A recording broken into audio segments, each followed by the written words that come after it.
Yes, people, how's it going? Welcome back to Lily White Lane. Hope you're doing good, hope you're keeping safe and well, and hope you're having a really good Sunday and end to your weekend, wherever you are in the world, and whatever you are planning to get up to today. On today's show, I'm going to be bringing to you fantastic people my debrief for Tottenham Hotspurs 2-1 win at the Lane yesterday against Liverpool. Were Liverpool robbed? How did Spurs grind out a huge win? Can Spurs win the league? What can Spurs achieve this season?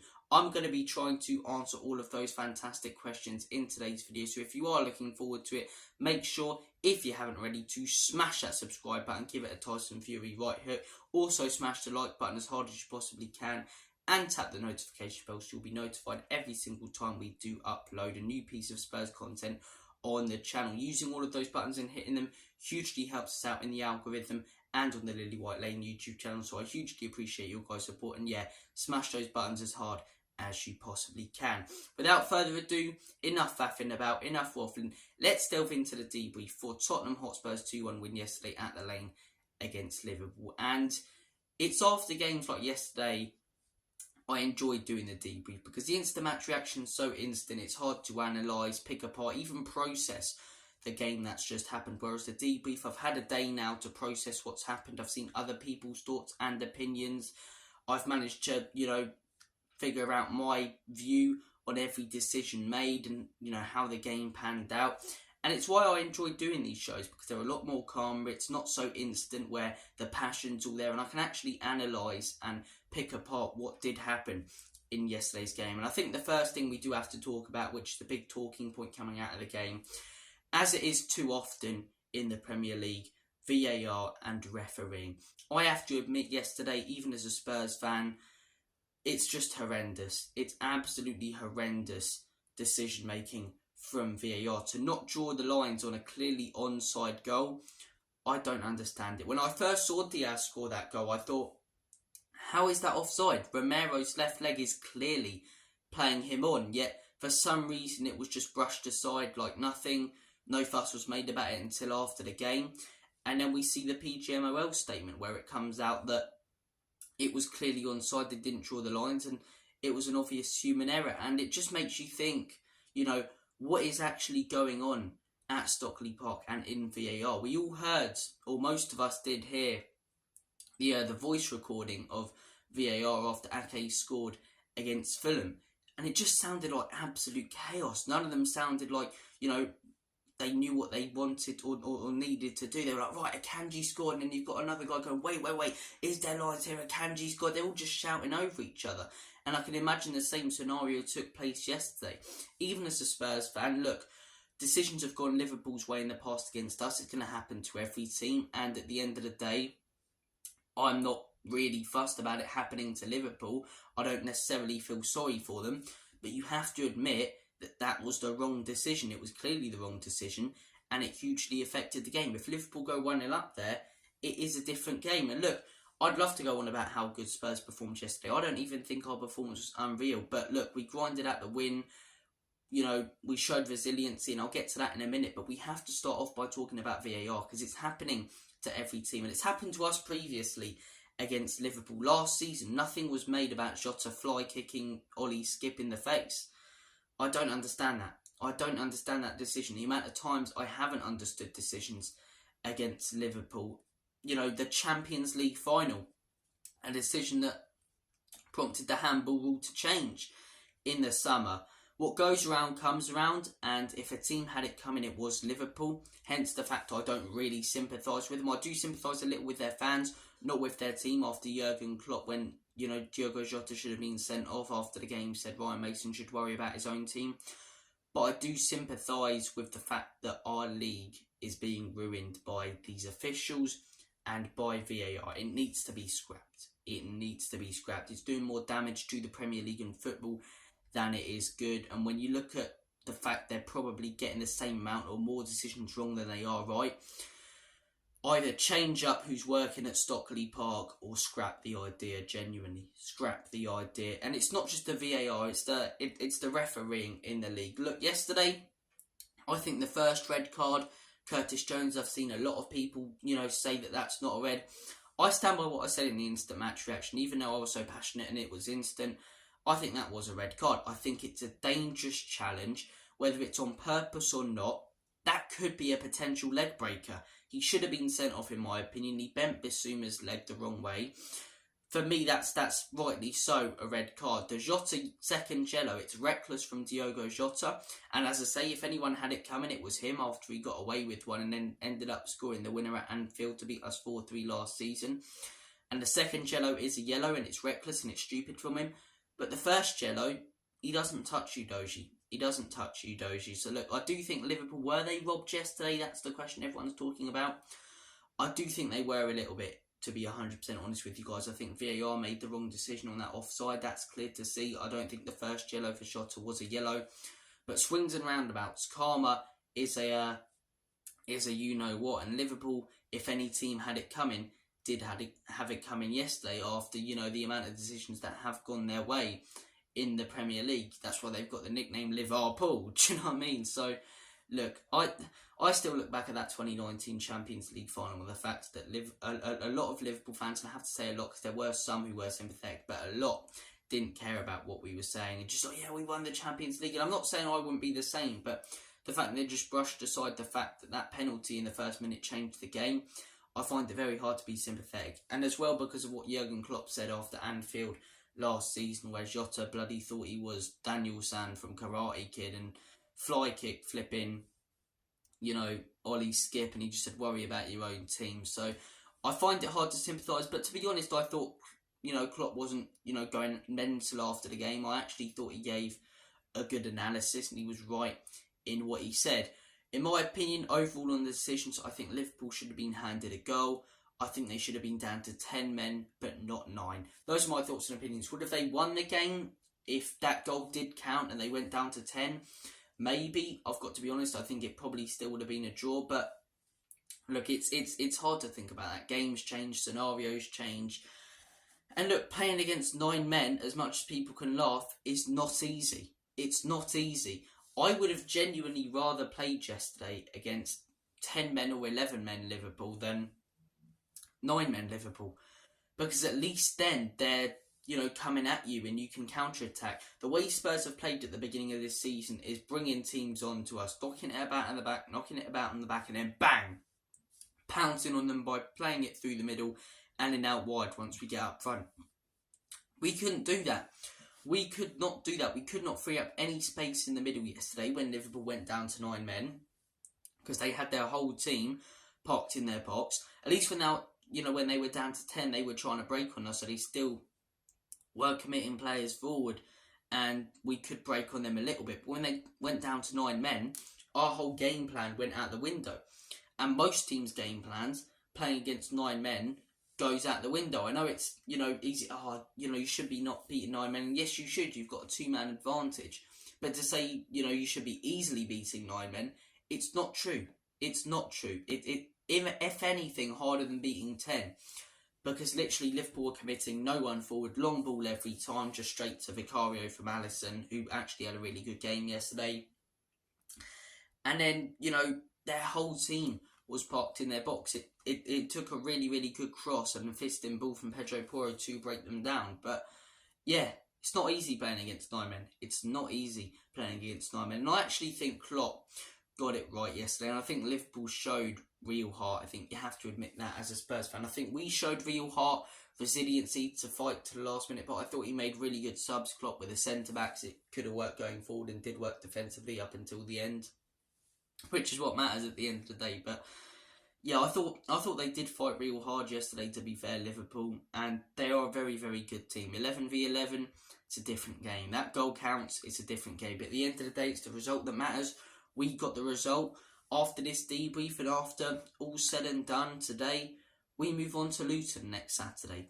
That's how football works. But VAR did get it wrong, I have to admit. I think the first red was a red. The Jota one, his second yellow is a yellow and it's stupid and reckless for him, but the first one, he doesn't touch Udogie, I have to admit that, and the goal should have stood. I'd love to stick up for us with these decisions, and I would if there was a case to, but there's not. But do I sympathise with Liverpool? It's very hard to, based on the reasons I've given to you guys and the decisions that have gone their way in the past against others, and against us. Look, we've talked about Liverpool, we've talked about the decisions that didn't go their way or did go their way and what have you. We've talked about talked a little bit about the goal at the end. Let's talk about Spurs yesterday, because what Spurs did is they adapted. They adapted the way they played. As I say, our game plan is to not necessarily sit back, but, break on teams, draw them onto us, knock it about the back, Romero to Vicario, Romero to Van de Ven to Vicario, and then pounce on them, go wide, free up space central. That's how we scored our first goal. That's how we've started this season. And we couldn't do that against 9 men. And I thought we adapted very, very well. In my opinion, I thought when Ange Postecoglou first bought off Heung-min Son and Maddison, it was the wrong decision. But it ended up paying off. We knocked it about, waited for that one opportunity. And yes, it was an own goal, but we took the opportunity we got because it was rifled in by Pedro Porro. Pedro Porro actually, he did some great things going forward, some bad things going forward, some great things defensively, some bad things defensively. But at the end of the day, what he did at the end there won us that game. And that's a huge, huge moment in the season.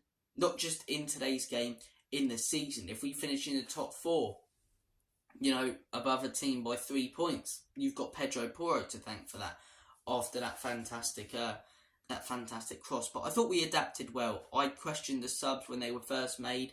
I still question now a little bit, but they ended up paying them off. They ended up paying off, and that's all that matters.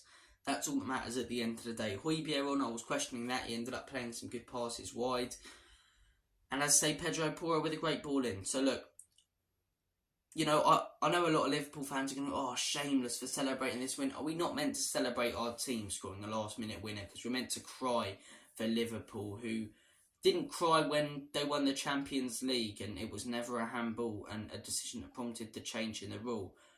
Were Liverpool fans crying last season or getting upset or talking about Spurs being unlucky when, we missed all those big chances and Ollie Skip was kicked in the face, fly kicked in the face by Diogo Jota? No, they weren't. So why should we continue going on? Why should we be upset and not be able to enjoy a last-minute winner from our fantastic team? And that's what we have right now, a fantastic team that has fight and resiliences. If this is Spurs in previous years, we probably end up losing that game on the break or drawing it 1-1.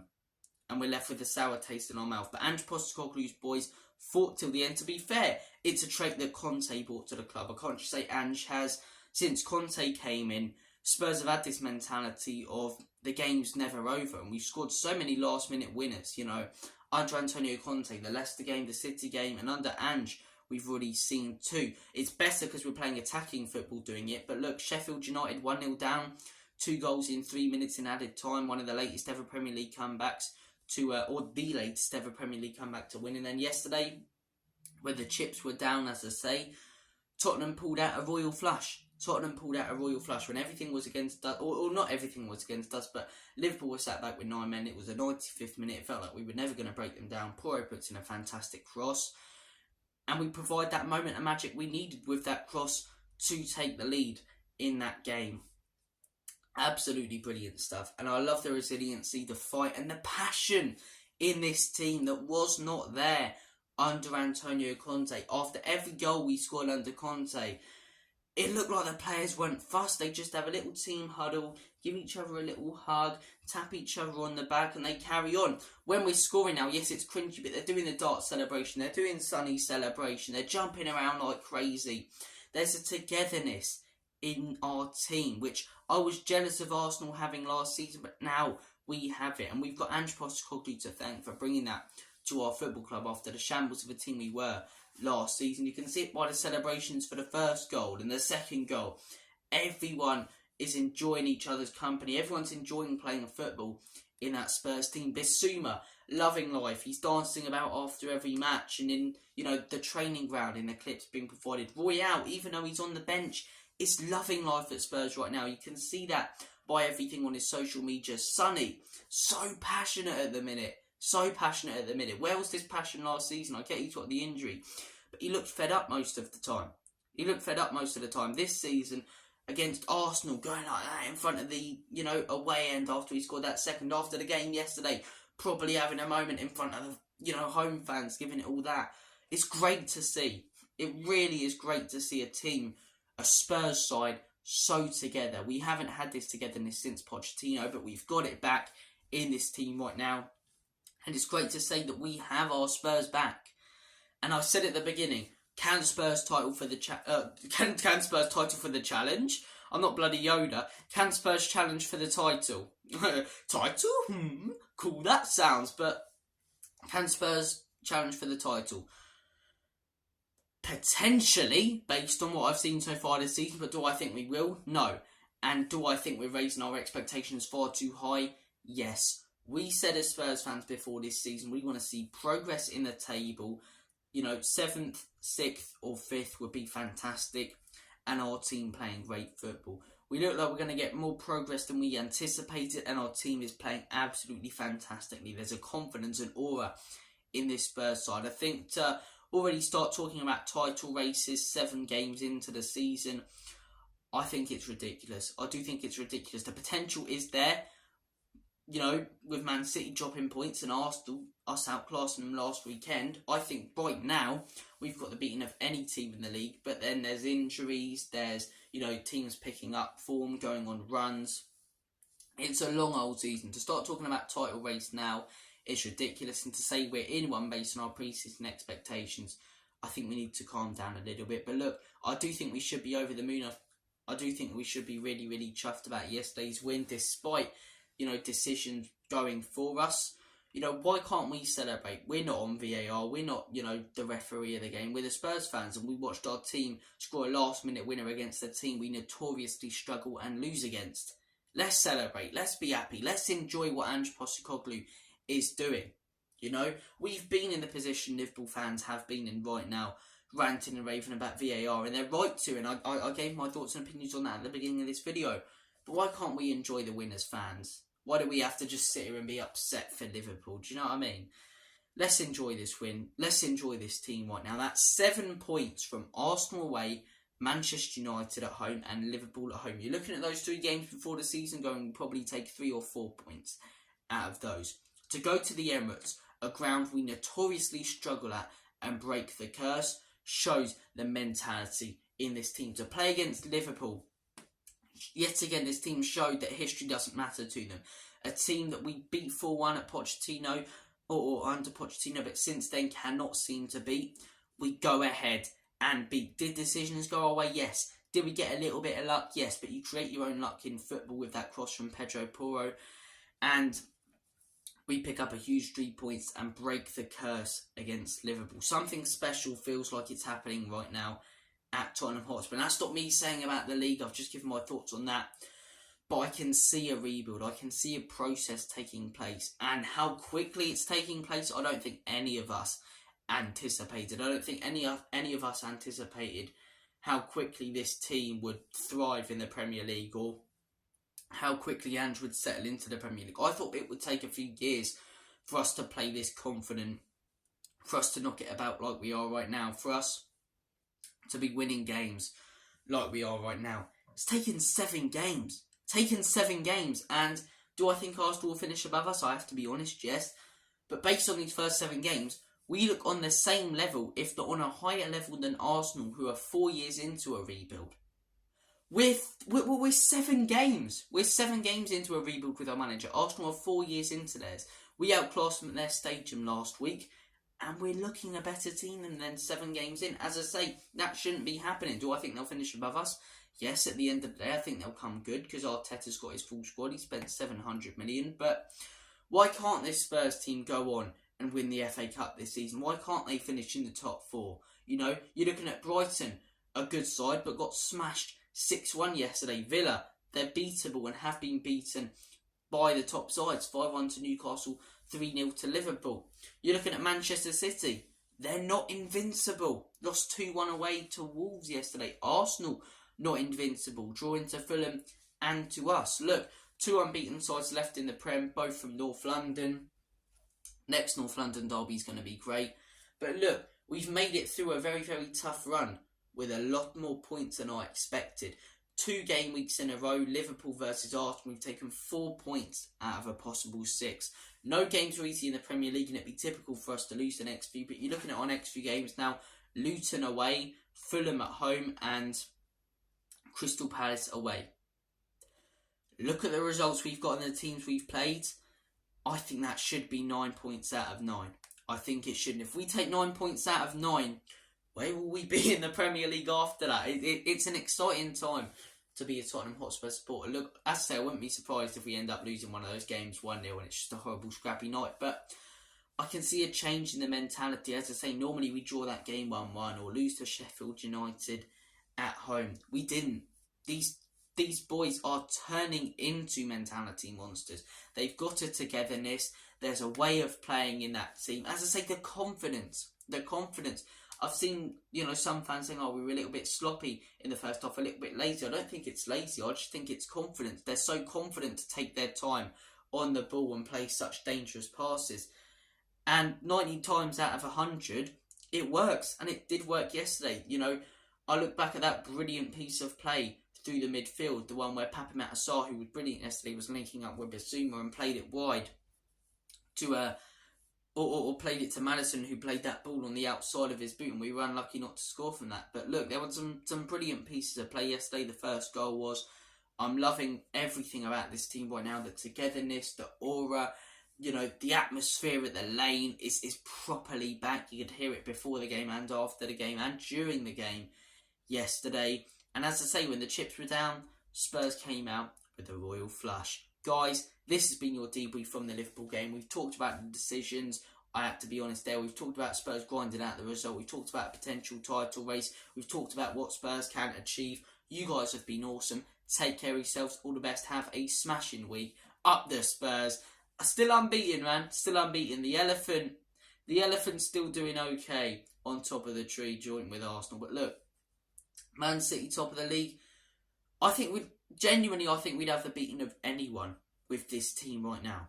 I think we could give a proper game and most likely beat any team in the Premier League right now with this Spurs side. Or we should on paper. It goes to show how quickly Ange is turning things around.